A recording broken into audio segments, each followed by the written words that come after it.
Pada kesempatan kali ini kita membahas chapter 2 dari materi kita, itu adalah berpikir layaknya seorang ekonom.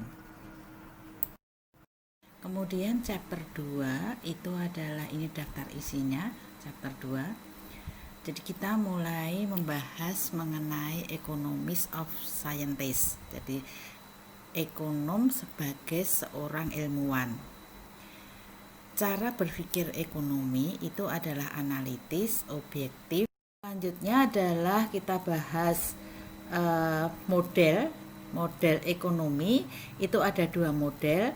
Model yang pertama adalah model aliran melingkar. Kemudian model yang kedua adalah the production possibilities frontier, atau batas kemungkinan produksi.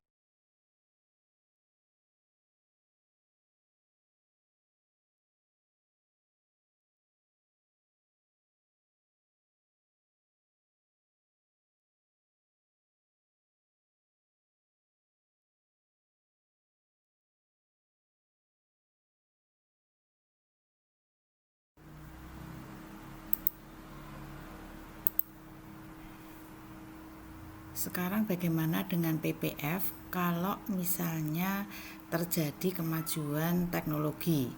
Jadi ini dimisalkan terjadi kemajuan teknologi di industri komputer, itu berarti.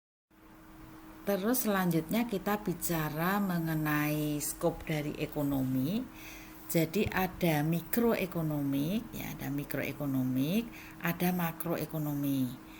Mikroekonomi itu adalah cabang ilmu ekonomi yang mempelajari fungsi masing-masing industri.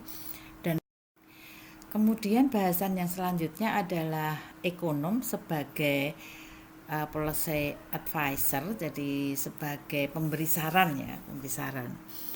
Ilmuwan itu menerangkan dunia, kalau advisor itu merubah dunia.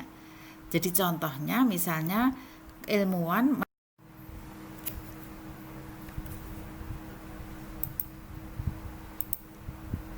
positif versus normatif analisis. Positif statement itu adalah statement yang menyatakan sebagaimana adanya, disebut juga dengan analisis deskriptif.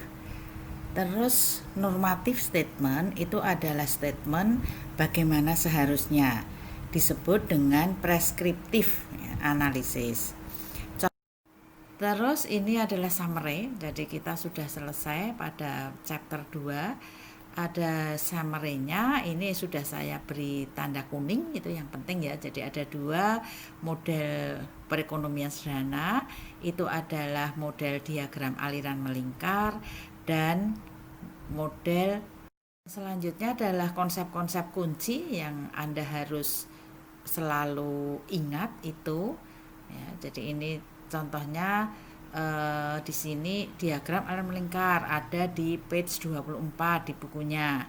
Kemudian PPF ada di page 26. Apa itu? Anda sudah harus di luar kepala.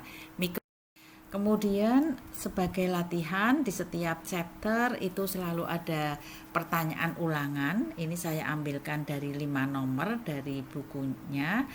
Jadi bagaimana ekonomi itu layaknya sebagai ilmu. Nah, ini pertanyaan ulangan. Jadi ada juga problem and application. Jadi contohnya saya ambilkan dari 1 nomor di buku, dari e-booknya, ya. Jadi Anda klasifikasikan topik berikut ini, mana yang mikroekonomi, mana yang makroekonomi. Jadi misalnya A, keputusan suatu keluarga